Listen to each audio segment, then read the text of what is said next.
Weaving combines creativity, designing, color, textures, and you can make beautiful pieces. In this course, I'm going to show you how to make a loom, how to turn a t-shirt into a yarn, basic weaving techniques, and 2 projects.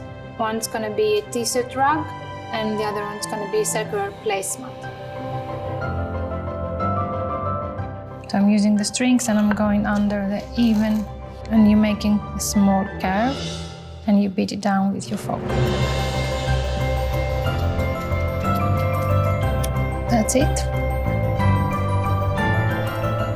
Throughout my practice, sustainability is very important. Things that we have at home are more than enough to play around and learn a new technique. I want to encourage you to create your own weaving style, so you can turn your old clothes and waste textiles into beautiful hand-woven pieces. Learn to weave with me, Maria Sigma.